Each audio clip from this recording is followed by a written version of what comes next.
Hello, everybody. I am Gustavo Tolosa, known as the plant-powered pianist. Okay, and so I'm here today with one of our wonderful guests. Always enjoy seeing and talking to Dr. Goldhamer, founder of the TrueNorth Health Center, a marvelous place that whenever I get the chance, I go there and stay a few days. This is a center that specializes in water fasting, although they do other activities like Dr. Goldhamer will tell you. And Dr. Goldhamer is an expert on water fasting, and he just released a new book that is called Can Fasting Save Your Life? So welcome, Dr. Goldhamer, and thank you for meeting with us. Thank you. Yeah, and you just got back from out of the country last night, so I appreciate it even more that you made time to be with us. So I'll just have a few questions, and maybe people can ask questions as well by typing in the chat. Let's start with an easy question. More or less, how long did it take to write this book? Well, fortunately, Dr. Myers, our director of research, is a very productive and efficient writer. And what's exciting to me is that she's able to take very complicated things and make them very understandable. And that's true with fasting. Fasting is a very simple process, but to understand the mechanisms there's a lot of data out there that's very interesting and compelling, but not always very simple. But she manages to translate kind of heavy duty science into palatable chunks. Right, right. Well, wonderful, wonderful. So let's talk about the title. I was able to write my first book, and I have to tell you that finding a title is not an easy thing. Why did you choose the title of the book? Can Fasting Save Your Life? The important thing when we set out to write this book, what we were hoping to do was to take the 22 papers we've published in the peer-reviewed literature, as well as the other work that's been done by people on fasting, and bring it together in a meaningful, clinically relevant way. And one of the big things about fasting is that it's not for everybody. And so one of the things that this book does is it helps people understand if fasting can help them specifically with their particular problems. And it provides them the information they need and also the information their doctor needs to help them should they decide that fasting is going to be applied.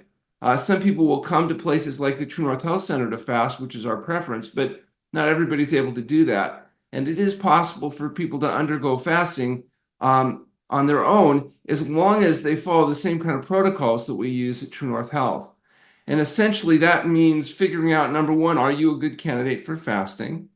And then remembering the most important parts of fasting, which are that while fasting, people rest, they maintain hydration, and they very carefully refeed after fasting. And those are the areas that people make mistakes. They're too active during fasting, so they get dehydrated and get into trouble. Or they fast properly, but they refeed too aggressively. Or they do fasting when they never should have been fasting at all.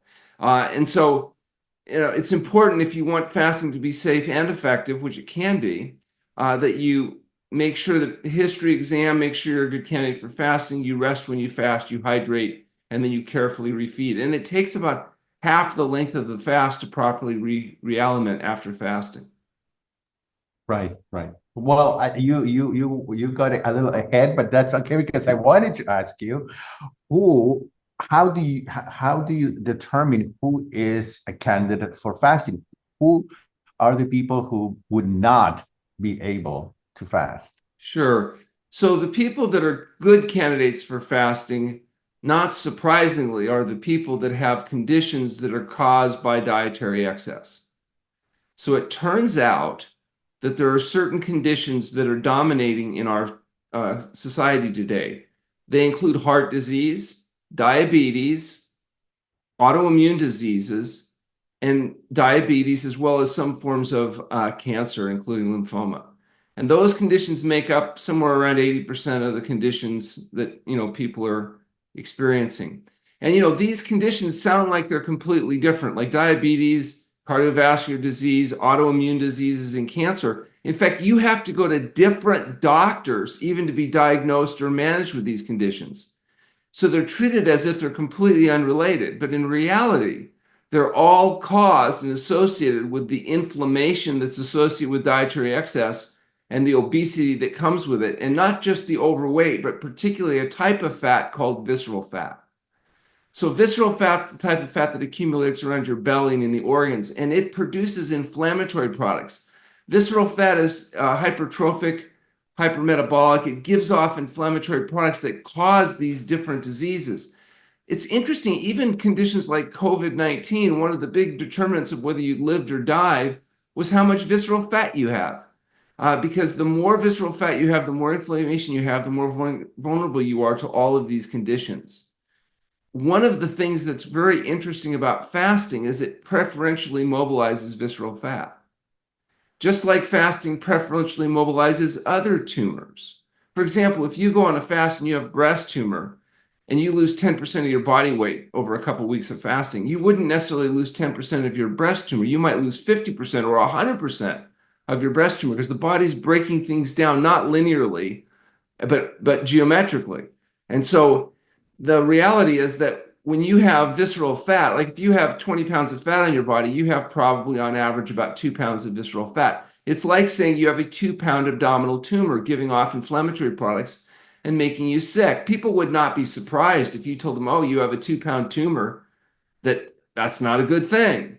And that's exactly the case when people are carrying around excess fat, and particularly this visceral fat. Well, when people go on a fast, and like I said, if they fast for 2 weeks, they're going to lose on average about 10% of their total body weight, but they'll lose 20% of all of their fat. And interestingly enough, 40% of their visceral fat. At the same time, they'll only lose 6% of lean tissue, and that lean tissue will be fully replenished by 6 weeks post-fasting. In fact, in a study we did using a DEXA scanner evaluating what happens to body composition, we were able to show that the lean mass of the body was actually higher at 6-week follow-up than it was as baseline.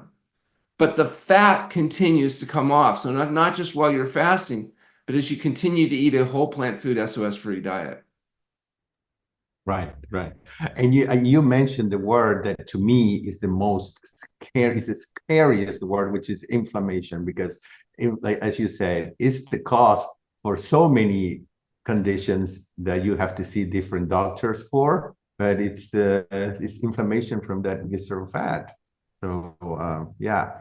So those 22 papers that you published in medical literature, were they produced there at the center?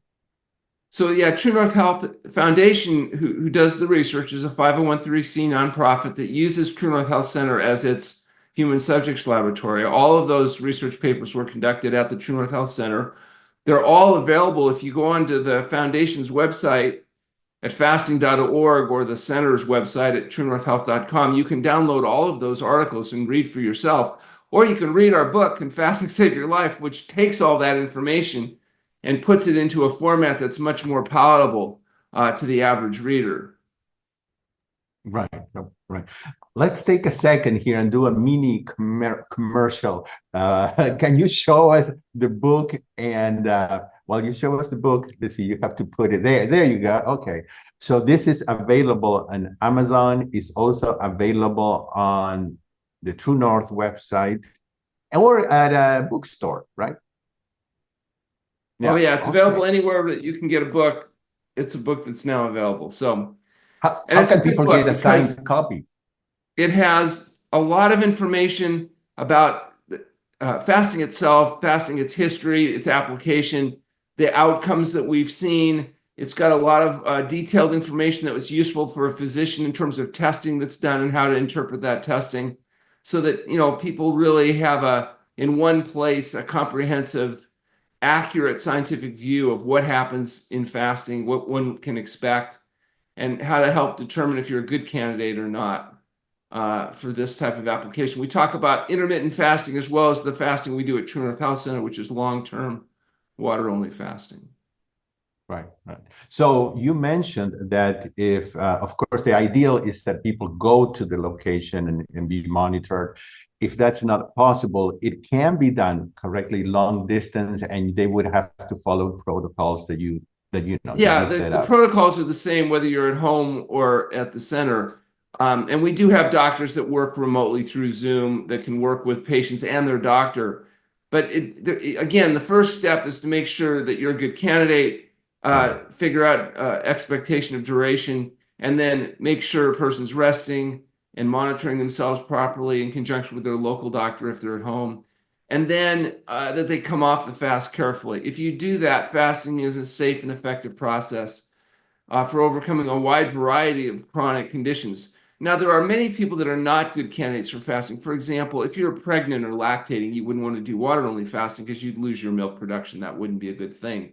If you've recently had a heart attack, a stroke, and you're on anticoagulant therapy, for example, you have atrial fibrillation, et cetera, you can't fast on those medications. And you don't just stop those medications because they can induce stroke and problems. So in those cases, we have to do a modified fast. There'd be more juices and broth, and you'd have to do something so that the medications could be taken without creating problems. Medications work very differently in the fasting state than the fed state. And so you have to be very careful about medication issues. Patients that have problems that are not responsive to fasting, there's no point in necessarily fasting for those individuals. So we tend to focus on people that are going to have really good results so they make us look good. Right, right. And how do you, so people will fill out a form, and then you would call them. Can you tell us how the process Sure, is we for have a somebody to free phone know? conversation with me to help you determine, is this even something you should be thinking about? And the way you do that is you go to TrueNorthHealth.com, fill out the registration forms. It gets us your medical history. I review that, give you a phone call, talk to you about, is this something you should consider? And then try to match you up with the doctor that makes the most sense for you, whether it's coming to the center, doing something at home, or going to one of the other places that does this kind of stuff. Right. Okay. All right. So you I want to mentioned, make and I one think it's, point though. yeah, Fasting sure. is rather remarkable, but it still requires the diet and lifestyle efforts afterwards to maintain the results because you're not curing things, you're managing them. So you can lose the weight, but you have to still eat well to keep it off. You can normalize your blood pressure and get off the drugs, but you still have to eat well and live well in order to stay well. So it's not like some magic pill you take and now you do whatever you want. It's just a tool to facilitate um, getting well so the diet and lifestyle stuff can be maintained. And that's a whole plant food, SOS free diet, regular sleep, and exercise. A lot of people are willing to fast, but they're not willing to do the diet and lifestyle changes. I would suggest until Mm, you're ready to make the diet and lifestyle changes, fasting is going to have limited utility. right, right. They do need to change their dietary choices. Well, um, you mentioned something that I think is so important. People sometimes don't really pay attention to this. While they're fasting, they cannot continue having a regular life to go to work, to exercise, to do this, to do that. They really need to concentrate on their bodies and rest correctly. Yeah. Yeah, it's a really important component, and that's one of the problems when you're fasting. You're not driving to work and you're not carrying on your normal high Hmm. stress activities. You're in hopefully, whether it's at home or at a facility, you're in a more restful state. An important part of the results that you're hoping to get. Right, right. Okay, so um, tell us a little bit about something that you've talked in other interviews that we've done. A fast that anybody can do, which is a 14, I believe, 14 to 15 hour long fast. Can you tell us a little bit more about that? That's Yeah, safe just about for time everybody? restricted feeding is something we've advocated for a long period of time. Essentially, what it means is not eating 3 to 4 hours before you go to bed at night. And so that's going to give you anywhere from 12 to 16 hours of fasting every day. And even that little bit of fasting cumulatively, day after week after month, is thought to induce biochemical changes that are thought to be helpful. When you eat late at night because you're tired, frustrated, bored, angry, whatever, those calories tend to turn into fat pretty easily because you're not able to burn them off. By not eating 3 to 4 hours before you go to bed, you sleep better. You're not waking up multiple times. You're not dealing with the digestive challenges. and you get the induced fasting response. If you're trying to lose weight, you may even do exercise in the morning before you have breakfast, and that may preferentially burn even more fat. So now, on the other hand, somebody trying to gain weight or somebody that is burning lots of calories, young kids or athletes, they may need a little bit longer feeding window. Maybe they need a 12-hour feeding window just to get enough food in. But you still don't eat 3 to 4 hours before you go to bed. It's just a question of when you start eating in the morning. So when you say that, somebody that consistently goes to bed at 11 p.m., so they can theoretically eat until 8? Well, what I would say is that you want to probably be done eating as much as you can by, in that 5 to 6 range.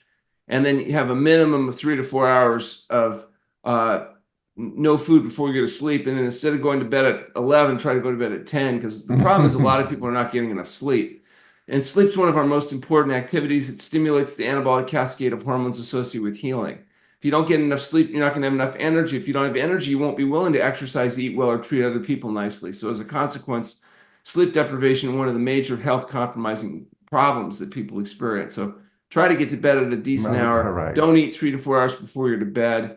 And, also stress is a problem. It turns out when people are under inordinate stress day after day, that can take a toll on the body. So I'm going to suggest that people try to only focus on the things they can do something about. Don't spend so much time stressing about all the things you have no control over, you can't have any effect on. And maybe we can reduce our internal levels of stress enough that we can stop having that be a limiting factor. And then try to dissipate the effects of stress you can't control with things like exercise and productive activity. So, I think there's a lot we can do to function better, but this world is designed to make you fat, sick, and miserable. So if you don't pay attention, you're likely going to get sucked into the pleasure trap. Exactly, which is the other book that you wrote, co-authored with Dr. Lyle. If you all don't have that book, I read it 2 or 3 times a year. It's called The Pleasure Trap. It's an amazing book. Yeah, The Pleasure Trap is a disturbing book. It doesn't tell people they want to hear, but it does tell them what they need to know to understand why it's so difficult to be healthy in the world that we live in today. It's very, very great challenge. But if you understand that and you understand how to use fasting to facilitate and make up for the things you can't control, you've got a lot of information there. And those are 2 excellent books, in my opinion. And our new book, Can Fasting Save Your Life, presents information that's really not presented anywhere else. So have you had actually people that you can say, we've saved their life with fasting? Oh, if you read these case reports that we've published, it's really quite remarkable, not the least of which we now have a case series of lymphoma patients, which is follicular lymphoma is a type of lymph cancer, definitely a deadly disease. And the results are really quite remarkable. And in fact, one of our cases, and its 3-year and now 10-year follow-up, was published in the British Medical Journal. Oh, wow, that's wonderful, wonderful.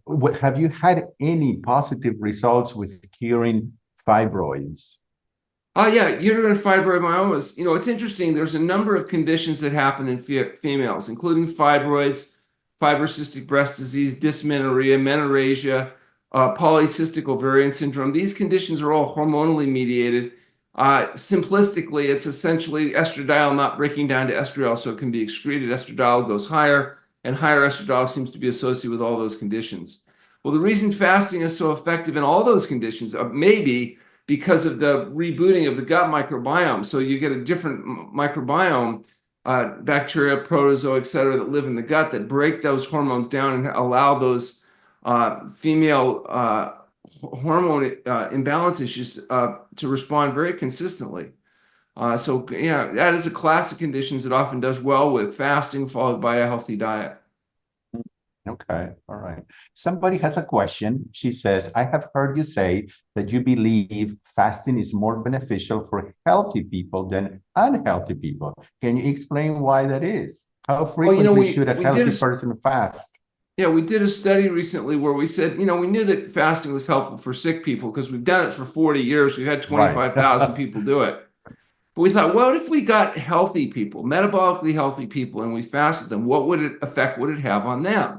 And so it was actually quite difficult because it turns out most people are not metabolically healthy. Only 12% of people are metabolically healthy, and 88% of people are not. So when we started recruiting people that thought they were healthy, it turned out they didn't meet the standards of health. And so finally, we had to start recruiting staff members at the TrueNorth Health Center because it turns out they are healthy. And so we finally got enough people together. We did some fasting, and then we looked at the cardiometabolic risk factors associated in healthy people compared to sick people. And as helpful as fasting was in sick people, it turned out proportionally the changes in healthy people were even greater than sick people. It may be the people that get the most benefit from fasting are the shorter periodic fasts that we do with healthy people trying to keep them healthy, rather than the longer fast you use to get a sick person, healthy.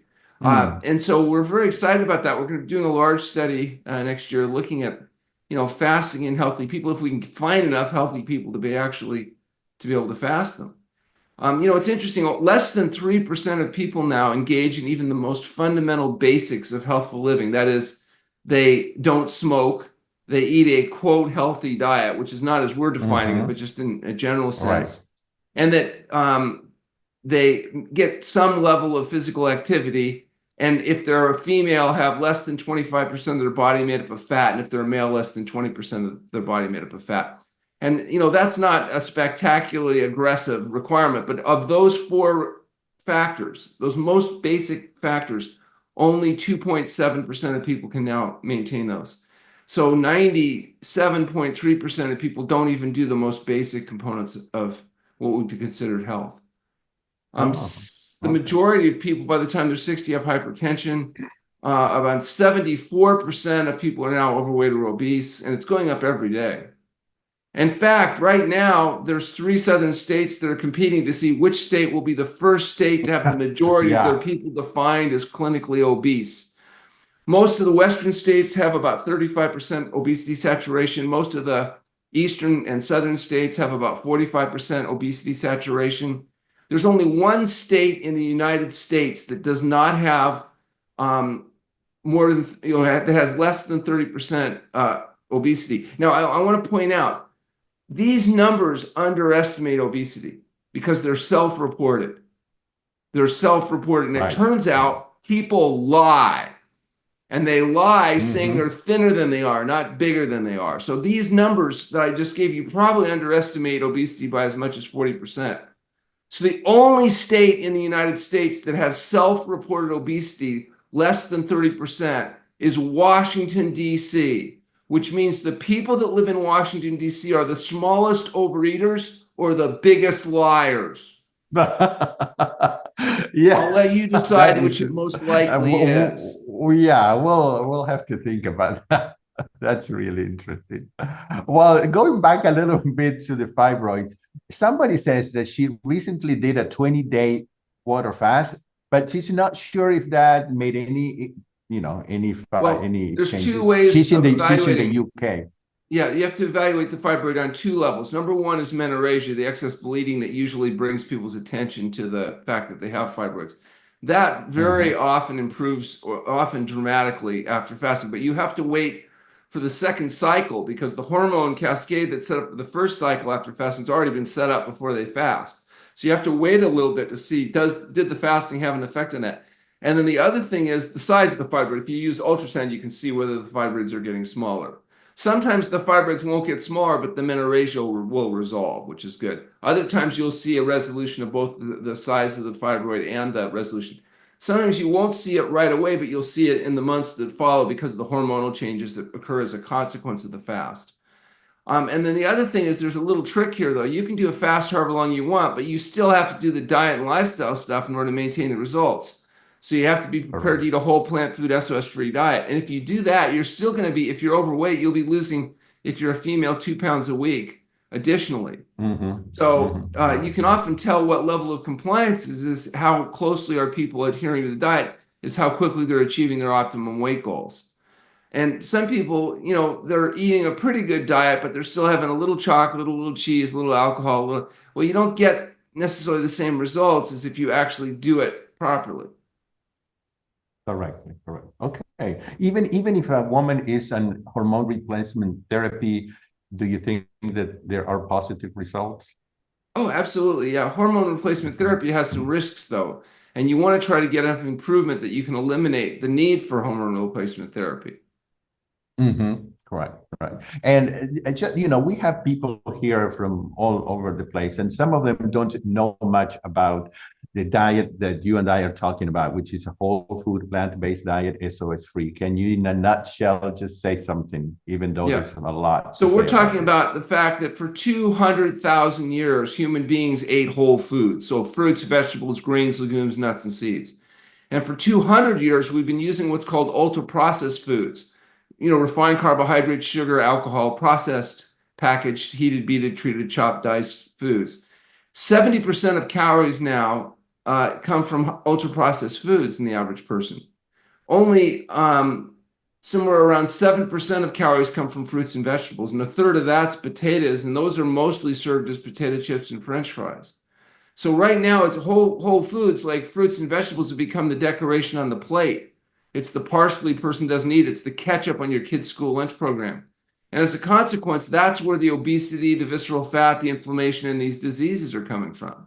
So all we're saying is go back to eating the foods we ate for 200,000 years instead of the foods we've been eating for 200 years, which is getting rid of the heated, beaten, treated, chopped, diced foods and instead adopt fruits, vegetables, grains, legumes, nuts, and seeds. So that would mean you'd wake up in the morning, you might have some fresh fruit and greens or some oatmeal or some other minimally processed grain. You'd have big salads at lunch and dinner with steamed vegetables and potatoes, rice, or beans. And so maybe you have a bit of nuts and seeds, but you wouldn't have meat, fish, fowl, eggs, dairy products, oil, salt, sugar. I just tell patients it's really quite simple.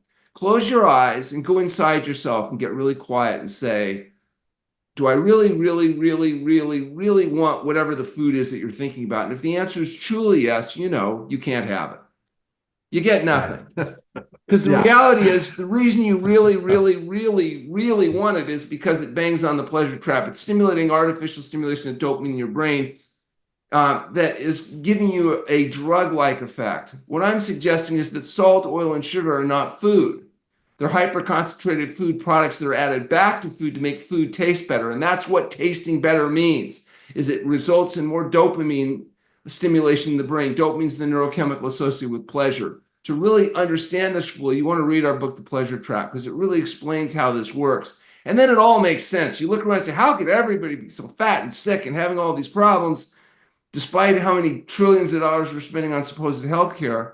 You read The Pleasure Trap and you go, oh, well, that makes sense. Oh, And then when you read Can right. Fasting Save Your Life, you realize there's a way to get out of it. You can escape the dietary pleasure trap, adopt a health promoting diet and lifestyle, and actually recover your health. And that means you don't have to spend the last 20 years of your life unable to talk or move, lying in some nursing home bed, waiting for people to change your diaper because you've had an unnecessary, premature, debilitating disease. And instead, hopefully, you have a good life and a good death, which is where you live and you go to bed one night and you don't wake up instead of becoming dependent on everybody else for decades because of preventable and avoidable diseases. And that's really what we're trying to pitch, is trying to have people make the last 20 years of their life the most rewarding, the most enjoyable, instead of debilitating and awful. Correctly. Yeah, that's it. That's the one of the most important things the last few years of your life. So you mentioned briefly COVID, and have you seen any kind of improvement with long COVID Yeah, we symptoms, just especially published our loss of first. smell? Yeah, we just published our first case of resolution of long COVID. Got a whole bunch of them in Uh-huh. the works now, but this one we have good long-term follow-up. Fabulous result with fasting. This person had a 2-year history with all of the secondary symptoms of brain fog, fatigue, joint pain, etc. Underwent 2 weeks of fasting, had a good outcome. We published that case report, and we're seeing both long COVID and also COVID vaccine injury, where people get these boosters and then their immune system goes crazy and they have to deal with autoimmune related phenomena, both of which appear to respond well to long-term water-only fasting. Right. Okay. Okay. So, Katie, you're correct. She says, so basically, in a nutshell, you recommend wholesome vegan diet, no meat, no fish, no dairy. Correctly. Yeah. Uh, if any of you here want a little more information, you can email me. I'll send you, or Dr. Goldhamer, and we can send you the information of what a whole food plant-based SOS free diet is.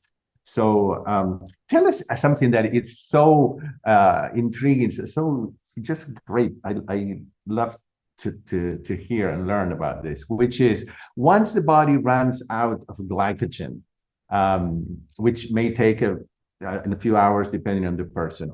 What happens when ketosis starts when you're fasting?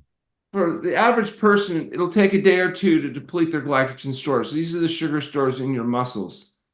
And so when you don't eat, your body mobilizes glycogen stores. But if you don't eat for more than a couple of days, you don't have any more glycogen stores. In fact, that's what athletes run into when they're running marathons. They run into the so-called the wall, right? Because they basically depleted their glycogen stores. And now the body has to, through enzymatic processes, have to go and trying to mobilize fat for glycerol and proteins for glucose. And that's one of the reasons we rest during fasting, because if you're more active, you'll lose more weight, but it won't be fat. It'll be lean tissue. So one of the ways we preserve lean tissue is we take it easy during fasting. It's not a time for vigorous exercise. And then the body's able to get the glucose it needs, the minimal glucose it needs in the resting state with minimal loss of lean tissue. And again, that lean tissue is fully replenished during refeeding. When you come off the fast, you've got to put a couple pounds of glycogen back in your muscles. You're putting water back in the system, fiber back in the gut. So you lose some weight and you gain some weight. But the weight you gain is water, fiber, glycogen, and protein. It's not fat. Even though the scale is going up, your fat loss is still going down. And the more you fast, just like the more you exercise, the better you get at it.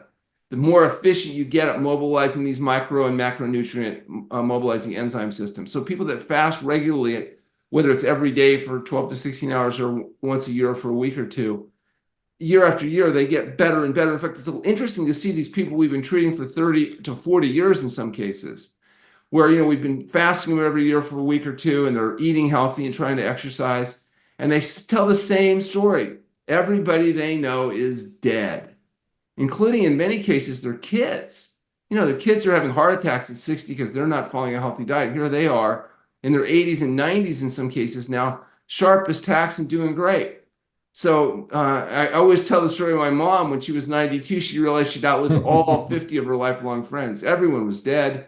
And she said, Alan, it gets harder to make friends when you're in your 90s because even the people 10 years younger are still too old to do anything worthwhile. And she said, you have to warn your patients. If they're going to eat this diet, make younger friends. So make younger friends, or at least pick a couple of friends that are health conscious, so there'll be people left at the end to be able to interact with effectively. Right. That's a very good advice. So can you please clarify? I think you said refeed when you were talking about getting out of the fast, and you were saying refeeding. But someone said that they heard you say re-element. I don't think you said that, did you? Well, I might have said that. Alimentation is a type of eating, putting stuff into the alimentary canal, the digestive canal. So, right. But refeeding is probably the most simple term to really understand what we're talking about. Shoving stuff back in the hole there. Right.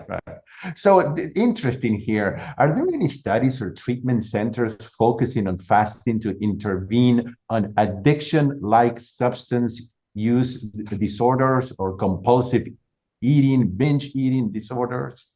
Yeah. So we do treat a lot of patients that are addicted to nicotine, alcohol, caffeine, various drugs, and as well as salt, oil, and sugar, the dietary pleasure trap. So fasting is a great way to break a bad habit. There's a whole recalibration process that goes on. For example, smokers by the second day really don't have any more cravings.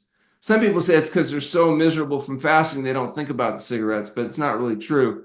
That whole process of detoxification is just much more rapid during fasting. So I wouldn't encourage people whose only goal is to say get off drugs to use fasting. I would say for people that want to get healthy and getting rid of drugs is part of their overall picture, that may be a really useful tool.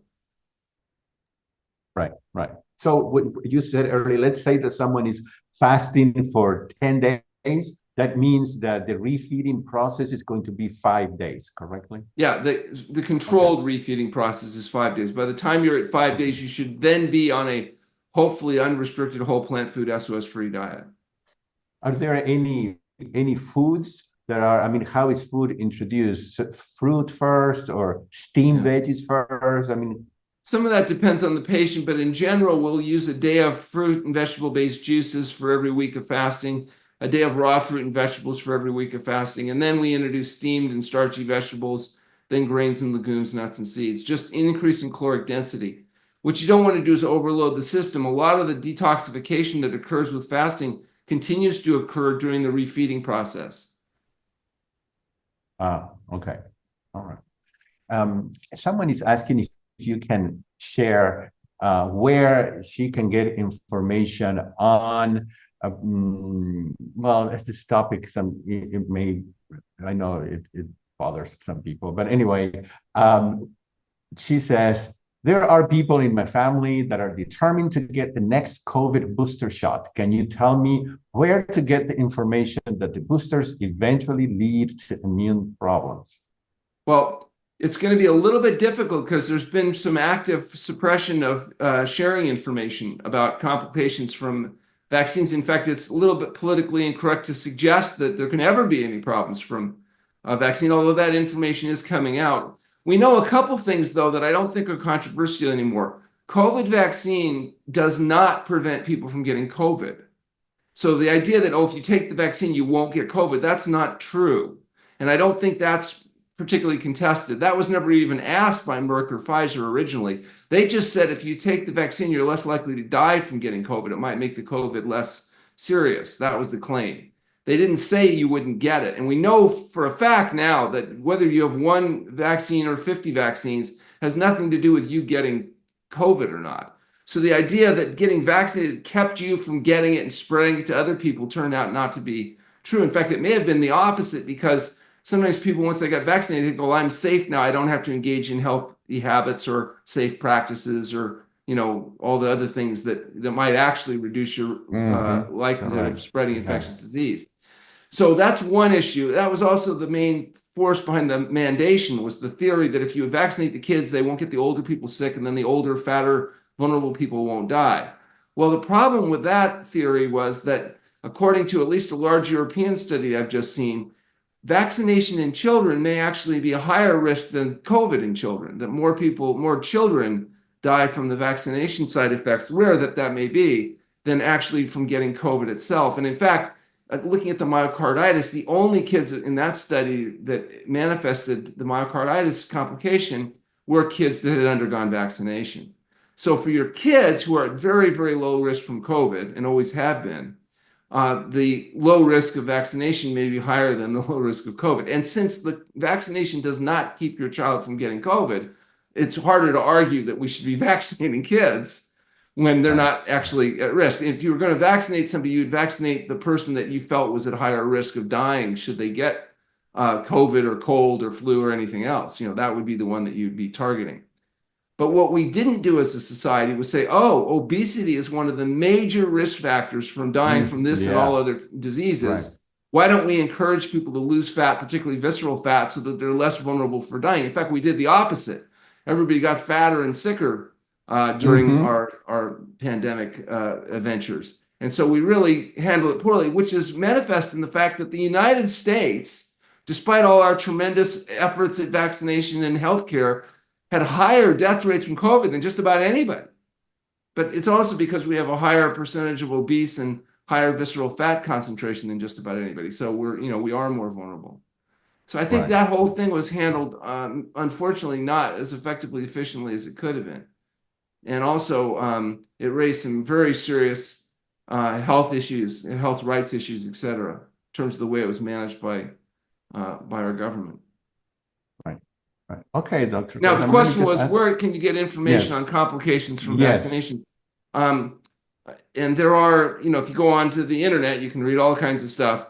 There are some of the major, more reliable scientific organizations releasing output. I know there was this major European study that came out that looked at a large number of people and some complications. So, the information is out there, if somebody's particularly interested, they can write me and I'll try to get them some links and things like that. It's not our area of primary concern, because our real focus is on the use of fasting and diet to promote health, not trying to argue with people over which medical treatment is worse or somewhat less bad than other ones.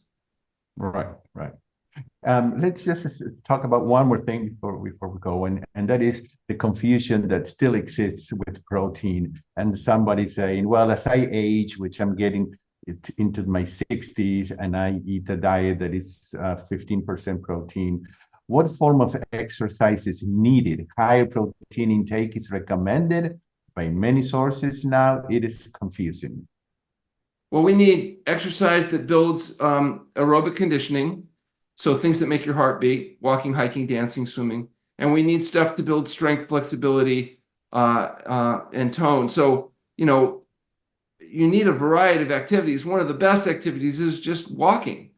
People get off and actually walk, run, or jog, and hopefully a variety of other activities. I'm guilty, I'm afraid, of really focusing on one activity. I like to play basketball. And so, it'd probably be better, though, to do a diverse variety of activities, because you're less likely to get repetitive movement injuries or have trauma. But, basketball is so fun. I really don't see why anybody would want to spend time doing something else if they had the chance to be able to play basketball. So I have to say I'm guilty of really focusing on one activity. Right. So is visceral fat harder to get rid of than fat in other parts of the body? Well, getting rid of any fat is hard to do, especially for the people in our society that gain fat easily. Those people are called women. Women. They have particular problems because they're full of estrogen, which is a fat storage hormone, because they're designed as energy-conserving fat storage vehicles to survive a period of biological vulnerability called pregnancy. Unlike males, which are, totally incapable, women can have babies. Only women can have babies. And as a consequence of that, they had to store a high percent body fat in order to survive that biological period of vulnerability.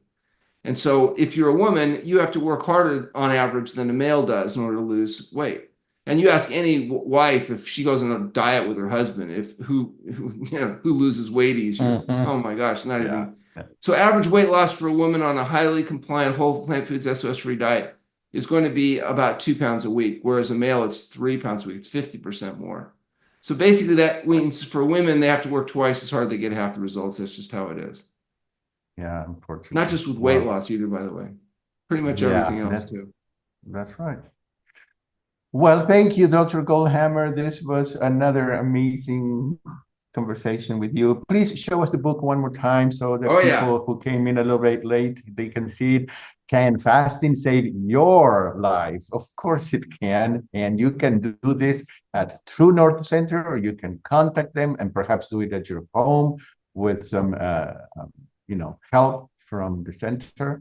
And thank you so much. That's my pleasure. Thanks for getting the word out. Anything else you'd like to say about the book? No, that's great. I think for people interested in fasting, though, they won't be disappointed. All right. Well, thank you very much. Thank you. Okay, we'll see.